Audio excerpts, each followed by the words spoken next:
Hello everyone, welcome to this video. तो इससे पहले वाले वीडियो में हमने शिक्षण विधियों का पार्ट 1 देखा था। उसमें हमने कुछ शिक्षण विधियों के बारे में जाना था। अब हम कुछ अन्य शिक्षण विधियों के बारे में जानेंगे। तो आज आपका वीडियो है शिक्षण विधियों का पार्ट 2। चलिए स्टार्ट करते हैं। अगला है आपका ह्यूरिस्टिक विधि। ह्यूरिस्टिक विधि देखिए, ये बाल केंद्रित विधि है। ध्यान में आप इसका नाम रखेंगे, किसने दी है, ये H.E. आर्मस्ट्रॉन्ग द्वारा दी गई है। इसमें बच्चा खोज के द्वारा सीखता है। यहाँ पर शिक्षक क्या करता है, छात्रों के सामने कोई समस्या रखता है और शिक्षक यह भी बता देता है कि आपको इसका समाधान कहाँ मिल सकता है, कैसे मिल सकता है। बच्चों को थोड़ा सा हिंट दे देते हैं। इसके बाद यहाँ पर बच्चे जो है वो अपनी एक प्रक्रिया के द्वारा यहाँ पर इस समस्या का समाधान निकालते हैं। जो समस्या रखी जाती है वो अक्सर यहाँ पर एक वर्तमान समस्या होती है, मतलब आज के समय में जो समस्याएं चल रही है उससे जुड़ी हुई कोई समस्या दी जाती है। और ये समस्या काल्पनिक भी हो सकती है, जरूरी नहीं है कोई वास्तविक आपकी समस्या हो, ये काल्पनिक समस्या भी हो सकती है। प्रक्रिया देखिए क्या चलेगी यहाँ पर।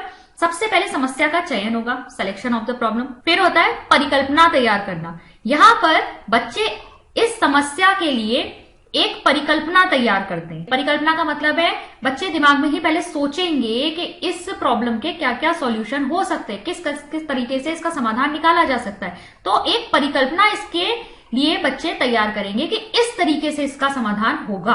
ठीक है, फिर उससे रिलेटेड जितना भी डेटा होगा वो बच्चे इकट्ठा करेंगे। ठीक है, अगर किसी तरह विशेष तरीके से इसका समाधान निकाला जा सकता है तो उससे रिलेटेड बच्चे अब इंफॉर्मेशन, डेटा जो है वो लेकर आएंगे। फिर जब डेटा आएगा तो डेटा का क्या होगा, विश्लेषण होगा। ठीक है, अब उसे एनालाइज किया जाएगा कि ये कितना उपयुक्त हमें समाधान दे सकता है। और फिर इस डेटा के एनालिसिस के बेसिस पे क्या निकाला जाता है, निष्कर्ष निकाला जाता है। ह्यूरिस्टिक मेथड में व्यक्तिगत या समूह में काम किया जा सकता है, मतलब इंडिविजुअल समस्या भी दी जा सकती है कि आप एक एक बच्चे को एक एक समस्या पकड़ा दीजिए, या फिर ग्रुप्स में भी बनाया जा सकता है कि कक्षा के आपने पहले समूह बना दिया, उसके बाद एक एक समूह को आपने एक एक समस्या दी।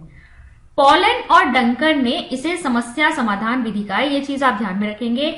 H.E. आर्मस्ट्रॉन्ग, ठीक है, H.E. आर्मस्ट्रॉन्ग ने दिया है आपका ह्यूरिस्टिक मेथड। और पॉलन एंड डंकर, ये भी क्या है, नाम है दो व्यक्तियों के। पॉलन एंड डंकर ने इसी ह्यूरिस्टिक विधि को समस्या समाधान विधि कहा है, प्रॉब्लम सॉल्विंग मेथड। नेक्स्ट देखेंगे परियोजना विधि। ठीक है, प्रोजेक्ट मेथड। ये भी एक बाल केंद्रित विधि है।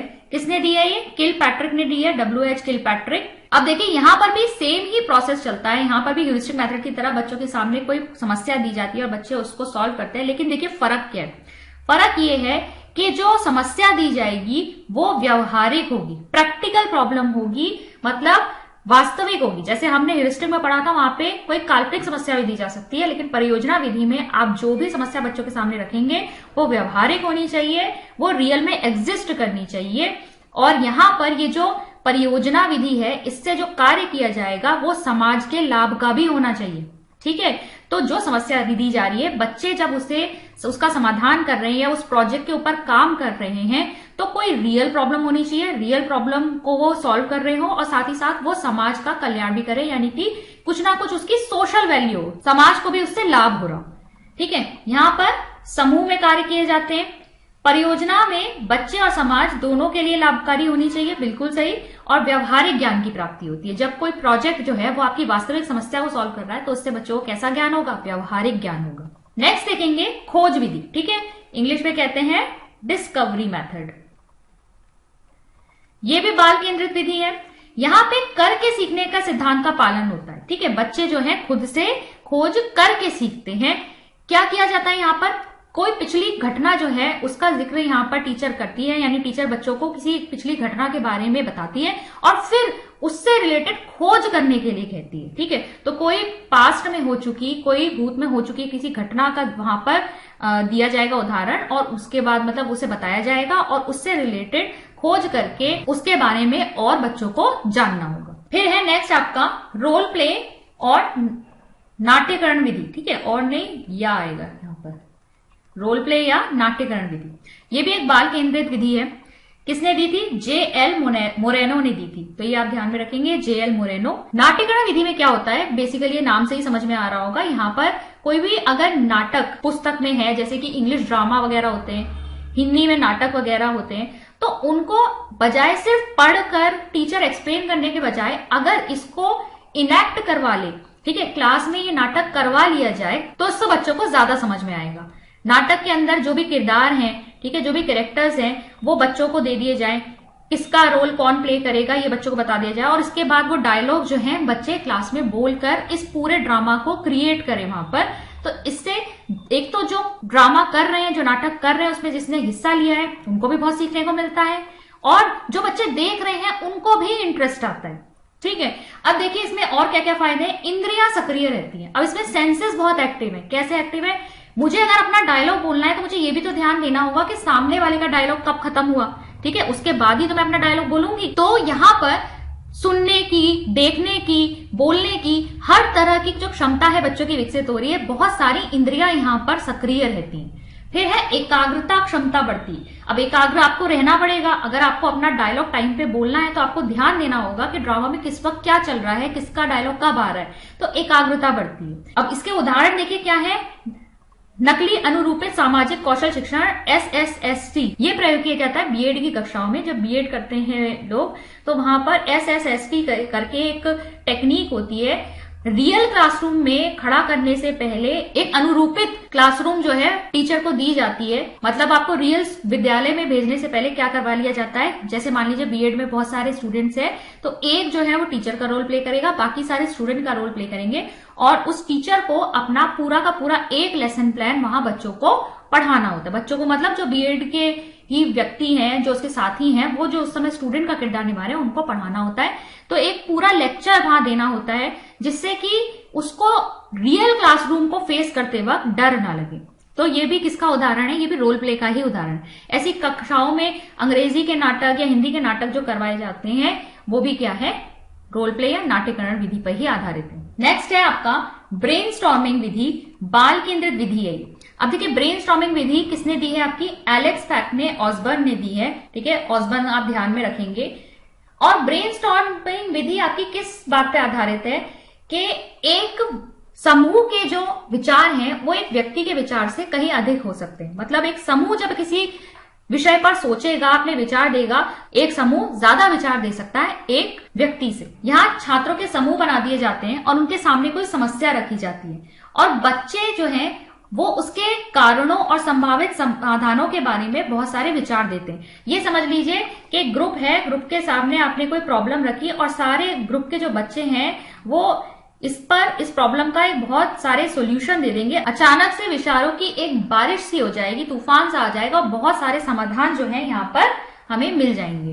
तो इसीलिए इसे कहा जाता है ब्रेनस्टॉर्मिंग मेथड। और हम यही कह रहे हैं यहाँ पर कि एक व्यक्ति के सोचने से ज्यादा यहाँ पर अगर आप समूह के सामने परेशानी रखेंगे तो वो बहुत सारे विचार देगा। फिर इन सारे समाधानों में से जो सर्वश्रेष्ठ होता है, जो बेस्ट होता है, उसको चूज कर लिया जाता है, उसका चयन हो जाता है। इससे क्या होता है? बच्चों में कल्पना शक्ति बढ़ती है और अलग सोच बढ़ती है। अलग अलग तरह के लोग अलग अलग विचारधारा लेकर आएंगे और इससे बच्चों में अलग तरह की सोच का विकास होता है। नेक्स्ट है आपकी खेल विधि, जिसे आप कहते हैं प्लेवे मेथड। किसने दिया था ये? 1935 में फ्रेडरिक फ्रॉबेल ने दिया था।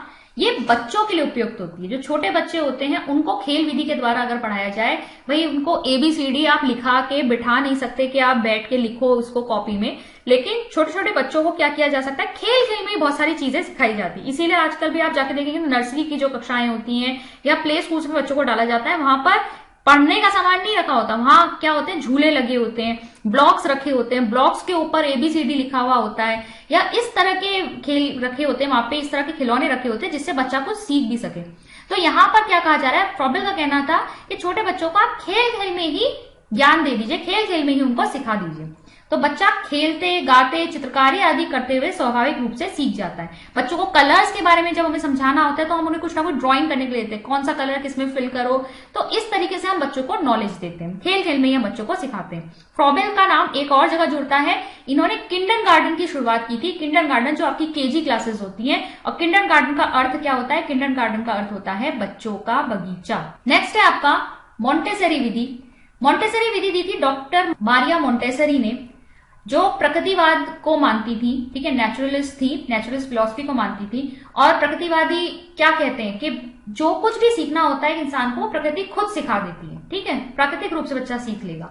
तो यहाँ पर मोंटेसरी का भी कहना यह था कि बच्चे क्या करेंगे, खेलते समय सीखेंगे, गतिविधि के माध्यम से सीखेंगे, लेकिन आपको सिखाने की जरूरत नहीं पड़े, टीचर की जरूरत नहीं है कि वहां पर वो बैठाकर उन्हें सिखाए। बच्चे खुद से अपने आप गतिविधियां करते वक्त या एक्टिविटीज करते वक्त ही खुद सीख लेंगे, ठीक है। फिर है आपकी डल्टन विधि। डल्टन विधि को प्रयोगशाला विधि भी कहा जाता है, ठेका विधि भी कहा जाता है, ये बाल केंद्रित विधि है। अब डल्टन विधि हम इसे इसलिए कह रहे हैं क्योंकि अमेरिका में डल्टन एक जगह थी, डल्टन, और वहां पर पहली बार ये स्कूल खोले गए थे, इसलिए इसे डल्टन विधि कहते हैं। दी किसने है ये दी है हेलेन पाखस ने। हेलेन पाखस जॉन डीवी और मारिया मोंटेसरी से बहुत ज्यादा प्रभावित थी। इस विधि के अनुसार हम क्या करते हैं, जो पूरे साल भर का करिकुलम या वर्ष भर में जो भी पाठ्यक्रम पढ़ाना है उसे अलग अलग तरीके से विभाजित कर देते हैं। मतलब किस तरीके से विभाजित करेंगे, अगर आपका 12 महीने हैं, 12 महीने में भी हर महीने में 4-4 हफ्ते हैं, तो उनमें गतिविधियों के आधार पर उसमें विभाजन कर दिया जाता है कि पूरा पाठ्यक्रम जो है किस तरीके से गतिविधियों में बांटकर पढ़ाया जाएगा, ठीक है। लेकिन पढ़ाई यहाँ किसके द्वारा होगी, गतिविधियों से ही होगी। तो यहाँ पर बच्चे को इन 12 महीनों में हर हफ्ते में कुछ ना कुछ एक्टिविटीज करते हुए आगे बढ़ना होता है और अपने पेस पे सीख सकता है बच्चा। मतलब अगर कोई धीरे सीख रहा है तो धीरे सीखे, कोई तेज सीखना चाहता है तेज सीखे, जरूरी नहीं है कि आप बच्चे को भगाएं, ठीक है। बच्चा खुद गतिविधियां करके सीखेगा और अपनी स्पीड पे सीखेगा, क्योंकि यहाँ पर गतिविधियों के लिए बहुत सारा सामान वगैरह जो है वो क्लासेस में रखा जाता है। तो क्लासरूम्स यहाँ पर किस तरह दिखती है, प्रयोगशाला की तरह दिखती है, ठीक है, प्रयोगशाला की तरह यहाँ पर दिखती है, क्योंकि इस तरह का सीखने का सामान यहाँ पर रखा होता है जिसपे बच्चा गतिविधियां करते हुए सीखेगा। देखिए, बच्चे अपनी गति से सीखते हैं, स्वतंत्र रूप से काम करते हैं, जब आवश्यक होगा तभी शिक्षक आकर यहाँ पर मदद करेगा, नहीं तो बच्चे अपने आप खुद गतिविधि करके सीखेंगे।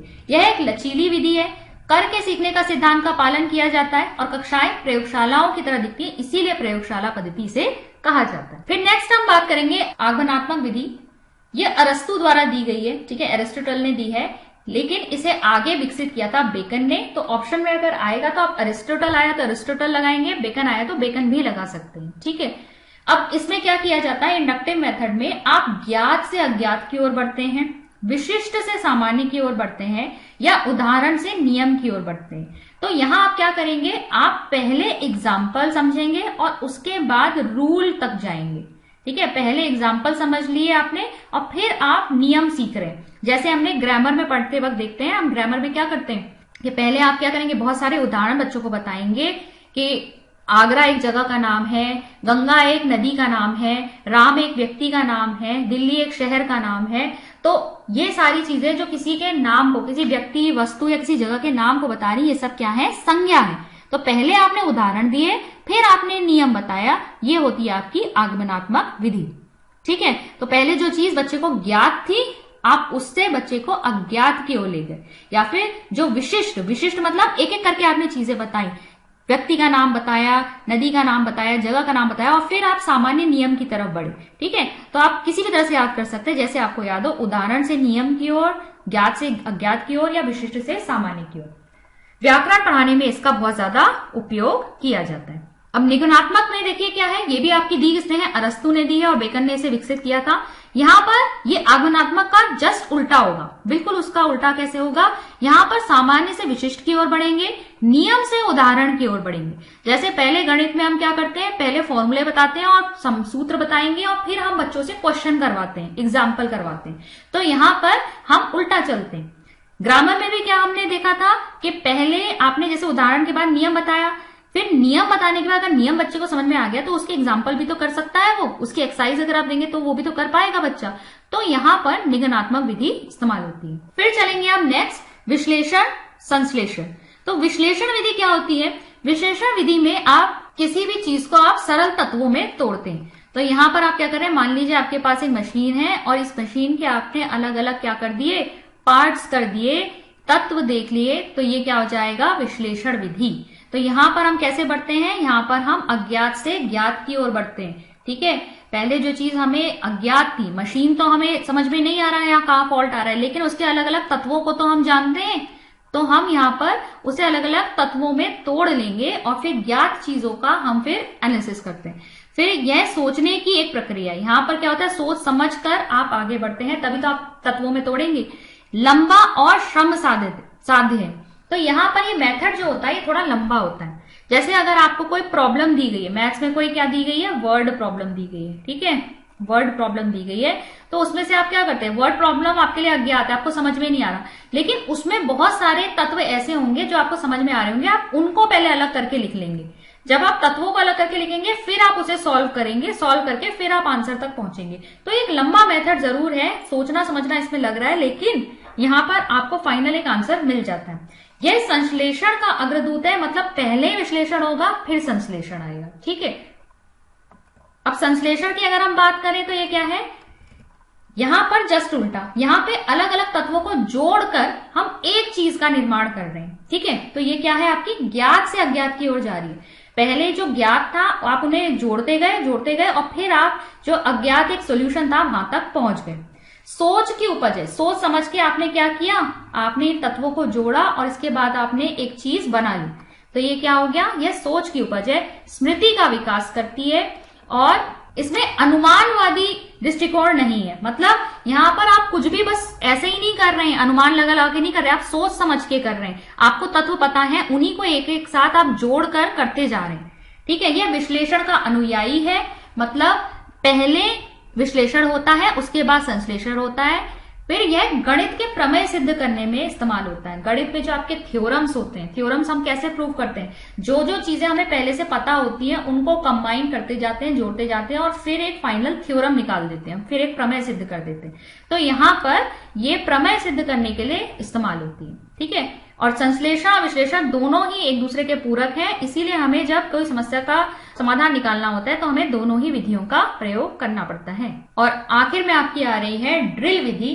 ड्रिल विधि एक ऐसी विधि है जिसमें आप रिपीटिशन करवाते हैं, दोहराते हैं। ये जैसे कि मौखिक पैटर्न हो गया या कोई भी काम हो गया जिसको आपको सामने वाले को बताना है कि वो उसे अच्छे से कर पाए, तो आप इसमें बार बार उस काम को दोहराएंगे, ठीक है, उसकी पुनरावृत्ति करवाएंगे। ये ड्रिल विधि है। जैसे छोटे बच्चों के लिए प्रयोग करा जाता है, ABCD उन्हें जब सिखाना होता है तो A for Apple, B for ball, ऐसे ऐसे करके टीचर बोलती है और बच्चे उनके पीछे रिपीट करते हैं।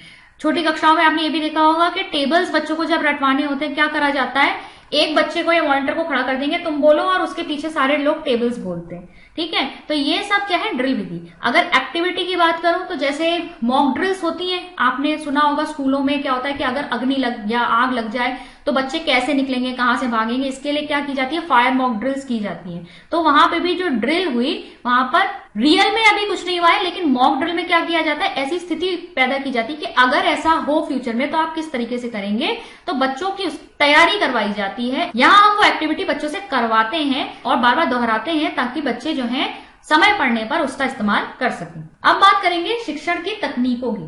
तो देखिए, शिक्षण विधियां और शिक्षण तकनीक, इनमें अंतर क्या है।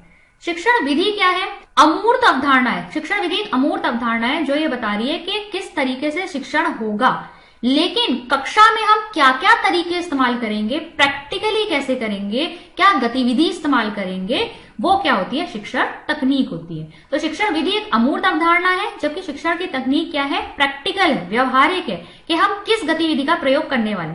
जैसे कि शिक्षण तकनीकों के प्रकार यहाँ हमें डिटेल में नहीं देखने, हमें बस इनके नाम पता होने चाहिए। जैसे वर्णन तकनीक, आप किसी चीज का वर्णन कर रहे हैं, ठीक है, कोई स्टोरी है या कोई घटना हुई इसका वर्णन किया जाता है। विवरण दे रहे हैं, ठीक है, किसी चीज को डिस्क्राइब कर रहे हैं, कोई एक टॉपिक है जिसको आप डिस्क्राइब कर रहे हैं। स्पष्टीकरण कर रहे हैं, ठीक है, आपने कोई रूल समझाया और अब आप उसका एक्सप्लेनेशन दे रहे हैं, उसको स्पष्ट कर रहे हैं। ये सभी आपके लेक्चर मेथड में आ सकते हैं ना। व्याख्यान विधि में आप वर्णन भी कर सकते हैं, विवरण भी दे सकते हैं, स्पष्टीकरण भी कर सकते हैं।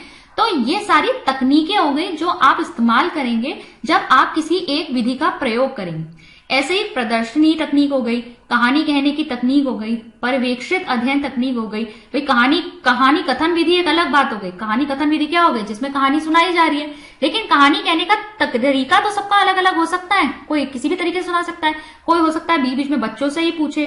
कहानी कहने के लिए हो सकता है आप चित्रों का भी सहारा लें, कुछ लोग सिर्फ मुंह से बोल के सुनाएंगे, कुछ चित्रों का सहारा लेंगे। ऐसे ही पर्यवेक्षित अध्ययन तकनीक, सुपरवाइज स्टडी कहते हैं इसे, ठीक है, बच्चे अध्ययन कर रहे हैं लेकिन उसमें भी टीचर जो है सुपरवाइज कर रही है।